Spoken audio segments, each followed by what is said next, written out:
Yo, what's up? Gue Fredly Brainwash dari North Hustler Streetball Community, and this is my streetball story.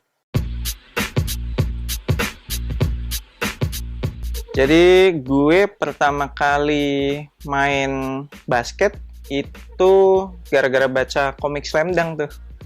Jadi, waktu kelas 6 SD, nggak tahu gimana deh, tiba-tiba ketemu sama tuh komik.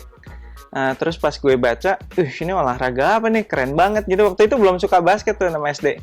Terus, keren ya, basket tuh keren banget gitu. Terus ya udah mulai deh dari situ jadi demen basket, mulai nonton NBA, mulai mengidolakan Michael Jordan. Waktu itu eranya Michael Jordan kan. Setelah lulus SMA ya, itu jadi masa-masa kuliah gitu. Nah, itu ada satu teman gue yang ngenalin ke streetball. Kalau anak-anak basket tahun 90-an sih kayaknya tahu nih orang. Dia namanya Billy. Itu si bounty hunter lah. Zaman dulu terkenal sebagai bounty hunter. Jadi tiap kali ada tarkam-tarkam tuh, nah dia pasti ikut. Waktu itu di Road to IBL. Dan di acara itu dia bilang, "Fer, anak-anak sini udah mainnya streetball.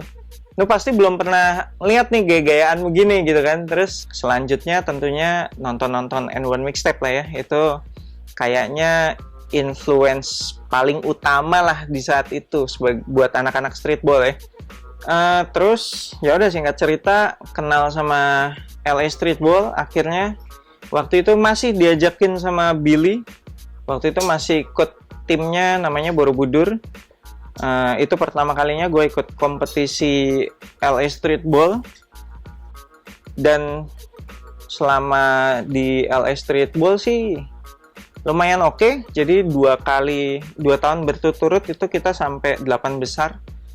Jadi persis deh 2 tahun berturut-turut deh selalu sampai 8 besar deh, terhenti di situ. Berarti 8 besar tuh 16 tim ya, sisa 16 tim. Joke dan gerakan barusan yang begitu eksplosif. And right away action point Brainwash. Nicely done.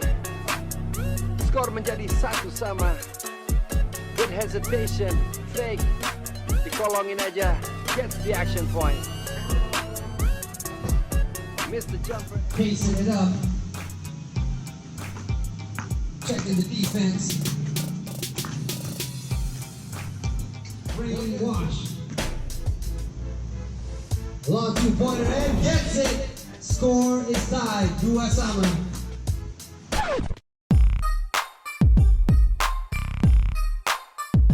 Di tahun 2013 itu gue kepilih jadi LA Streetball City Selection dari Jakarta. Jadi ditandingin itu pertama kalinya deh dapat istilahnya apa ya, itu kayak achievement terbesar lah di kompetisi LA Streetball.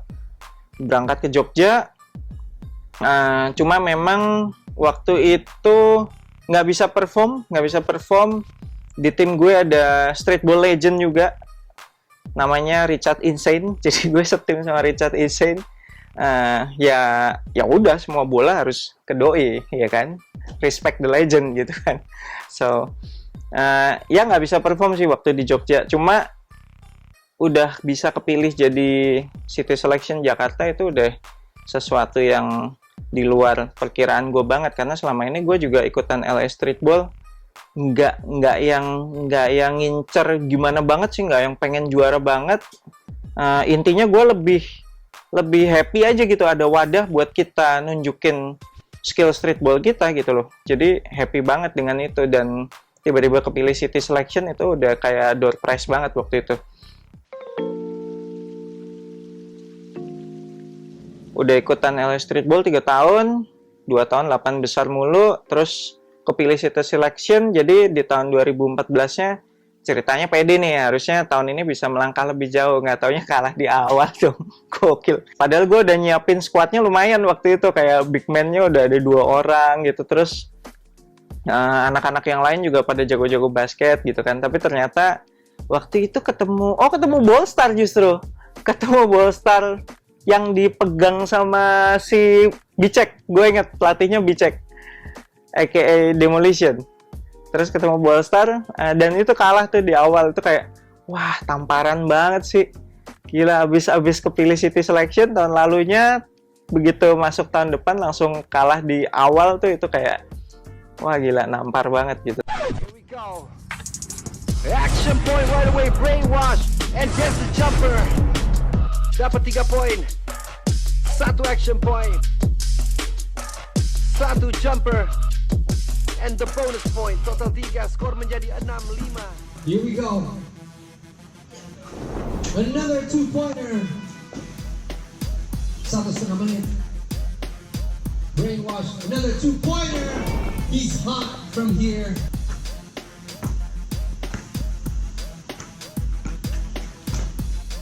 Oh, nice move. No good. Here we go. Very Brainwash looking. Oh, nice fakie. And gets the easy layup.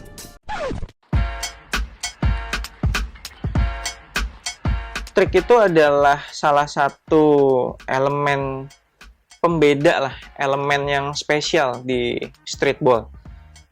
Jadi ketika lo anak streetball, lo punya pride tersendiri ketika lo ngetrik, berhasil ngibulin lawan lah, berhasil bikin lawan malu dengan trik lo itu.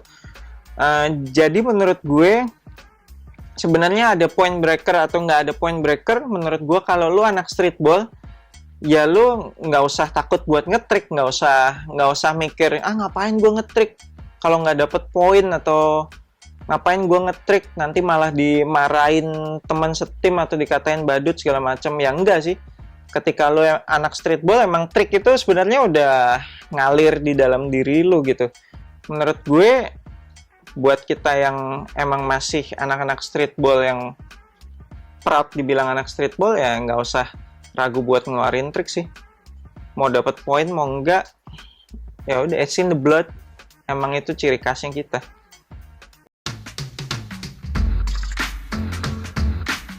Pengaruh LA streetball dalam hidup menurut gue, ya pastinya gue jadi lebih serius untuk mempelajari streetball.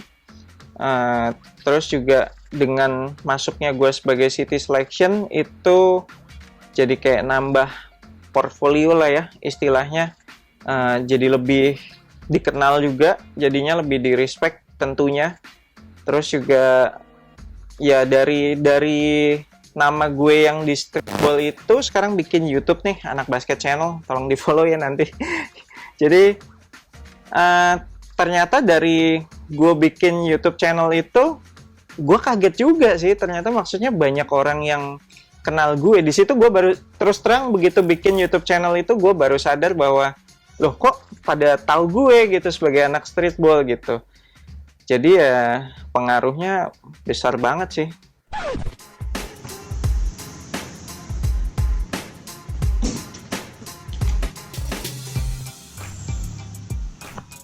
Brainwash, oh my. Hampir saja.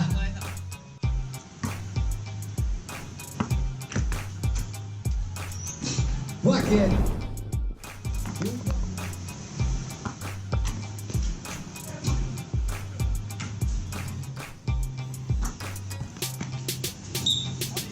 Foul.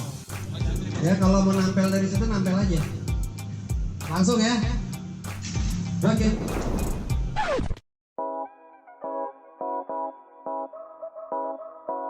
Gue lebih prefer jadi juara nasional sih tentunya, karena bagaimanapun gue pengen ngebawa ya komunitas gue nih ngerasain juara gitu kan. Kalau All Star kan istilahnya achievement individu doang, jadi kalau juara nasional satu tim kan kebawa. Dan gue rasa dengan gue bisa jadi juara nasional ya, kayaknya sih embel-embel All Star itu udah kebawa dengan sendirinya menurut gue.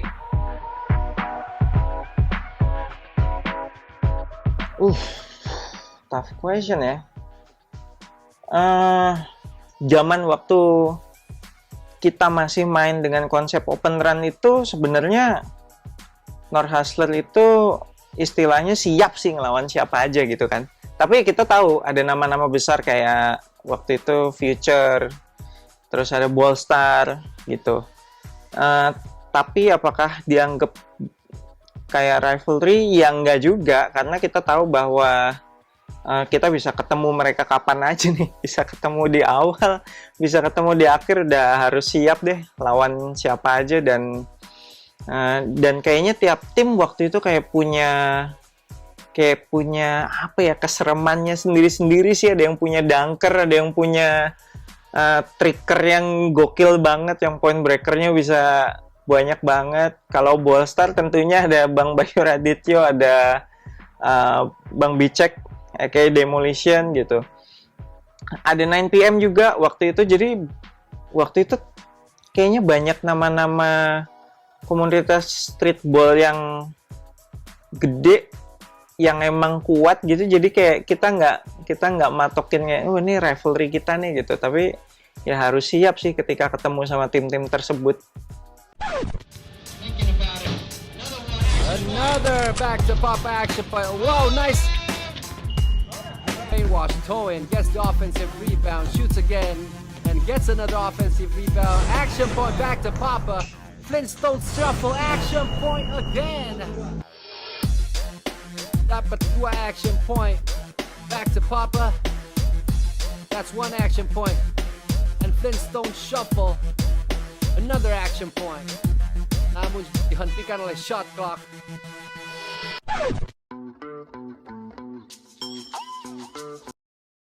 Kalau secara prestis, tentunya Allen Iverson. Wah gila, bisa tiba-tiba kedatangan Allen Iverson tuh itu gila sih, di luar otak kita gitu. Tiba-tiba LA Streetball ngumumin bahwa tahun itu Allen Iverson bakalan datang. Wah itu kita kayak gila nih, LA Streetball is getting bigger gitu kan. Jadi ya bintang tamu yang paling berkesan waktu itu ya antara Bone Collector. Wah itu pecah banget waktu Bone Collector. Itu pecah banget. Jadi kalau secara gamenya menurut gue yang paling dapat waktu itu Bone Collector sih. Itu pecah banget. Cuma kalau secara hype-nya, secara prestisnya jelas Allen Iverson lah. Anak-anak generasi sekarang nih nggak malu gitu ketika orang nyebut diri lo tuh streetballer gitu kan. Banyak gue lihat banyak anak-anak sekarang kayak woi lo main streetball ya? Enggak gitu kan, kayak malu-malu kucing gitu. Tapi yang mereka mainkan sebenarnya udah streetball gitu, gaya-gayanya streetball gitu. Gue nggak tahu deh anak-anak sekarang influence-nya dari mana, paling dari profesor atau dari King Handles, mungkin dari para selebgram streetball itu. Tapi kalau lu punya ketertarikan, benar-benar ditekunin karena lu nggak pernah tahu, itu hidup lu bisa berubah tuh dari streetball. Reverse tornado, no action point. Back to Papa, and it's good. That's an action point. Another action point. Ice him through the leg. And a bonus point. Ini tidak dihitung action point di sini. Namun back to Papa mendapatkan satu action point. Lalu ngolongin another action point, 2. A point and a bonus point. 4 point langsung diraih oleh Brainwash. This is Streetball Legend. Nice move. Yeah, Max cukup bagus dengan umur 43 tahun. Now it's Brainwash. Tornado, action point. Fakes it. Another action point. And gets it to go, nothing but net. Kita lihat di sini, nicely done, the tornado. That's an action point, satu action point dari tornado. Fakes. And finally throws the back to Papa and gets another action point.